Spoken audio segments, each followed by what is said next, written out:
COVID ini pandemi biasa atau war tool atau senjata perang. Hal ini merupakan pertanyaan mendasar sehingga jawaban dari pertanyaan tersebut sesungguhnya tercermin dengan tindakan apa yang diambil oleh para pejabat saat ini. Lalu kita bertanya lagi, apa yang terjadi ketika vaksin sudah mencapai 70% populasi yang seharusnya sudah tercapai herd immunity atau kekebalan kelompok. Lalu muncul mutasi strain virus baru lagi. Berdasarkan data kecepatan melakukan vaksinasi COVID Indonesia sudah cepat di tengah gelombang terpaparnya juga tinggi seperti saat ini. Sehingga yang tadinya 250.000 vaksin per hari, Indonesia itu sesungguhnya bisa mencapai herd imunitas dalam 3 tahunan lagi dari sekarang. Saat ini dipercepat berdasarkan informasi bisa 1 juta suntik vaksin per hari. Walau data ini masih diragukan karena kalau satu tenaga kesehatan menyuntik 100 orang per hari maka ada 10.000 nakes yang bekerja. Namun kita anggap informasi ini benar dulu deh. Maka dalam 1,5 tahun lagi atau akhir tahun 2022 herd imunitas tercapai maka kita menang melawan COVID. Pertanyaan liar, apa yang terjadi kalau mutasi lain lagi datang? Lalu kita kejar-kejaran dengan vaksin jenis baru lagi. Kalau saat ini kita anggap serangan gelombang kedua, apa yang terjadi kalau ada strain jenis baru yang mungkin bisa membuat gelombang ketiga di tahun depan?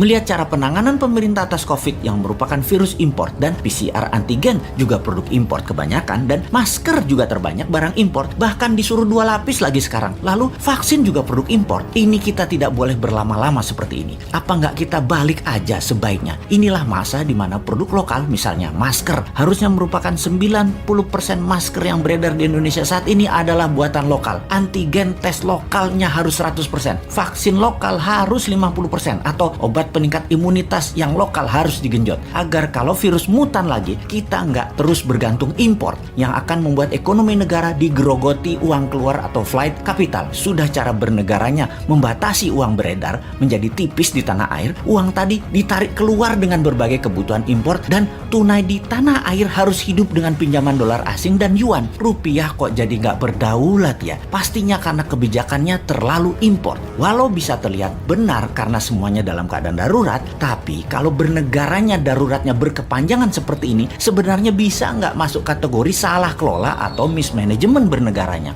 Lebaran tahun 2020 nih ya, kita nggak boleh mudik, pulang kampung, mudik apalah itu. Lalu tahun 2021 berlaku lagi, nggak boleh mudik lagi. Oke lah, kita manut, 2 kali ya kita manut. Walau ada beberapa orang nggak tahan melakukan pulang kampung yang katanya mereka lah penyebab meledaknya gelombang kedua paparan COVID sekarang. Oke lah, argumen ini diterima. Tetapi kalau tahun depan 2022 masih lagi, ini namanya nggak bisa kelola. Setuju nggak kalau hal ini kita sematkan? Nggak bisa kelola negara karena 3 kali berturut-turut kita nggak pulang kampung. Kembali ke pertanyaan awal. Kita bisa simpulkan dari pertanyaan pertama oleh pemerintah saat ini, COVID adalah pandemi biasa, bukan war tool atau senjata perang biologi. Menjawab pertanyaan kedua, kalau ada strain baru, maka sepertinya ya ikut aja atas apa yang akan terjadi nanti. Kumaha engke, tak ada antisipasinya, yang ada hanyalah mudah-mudahan nggak ada mutasi lagi. Kalau terjadi berlawanan, ini senjata biologi dan tren baru, mutasi baru lagi yang membuat harus vaksin baru lagi. Kita tergopoh-gopoh lagi. Solusinya pasti tinggal bangun narasi, bayar pasukan buzzer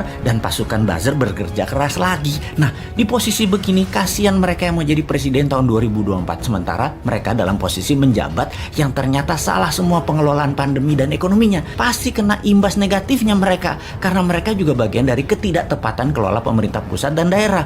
Karena yang digadang-gadang tahun 2024 kebanyakan pejabat incumbent. Di sini enaknya jadi yang bukan pejabat tetapi selalu memberikan solusi. Bahkan bukan hanya solusi, tapi saran yang dikerjakan walau dengan skala tanpa fasilitas. Bisa jadi kuda hitam nggak di tahun 2024 kira-kira dia itu. Tapi mudah-mudahan prediksi ini salah. Ekonomi membaik, COVID teratasi tahun ini. Amin. Cuman takut aja prediksi ini benar. Masa tinggal bosman tahun 2024? Ya nggak mungkin toh. Harusnya bisa 3 kali menjabat. Dukung!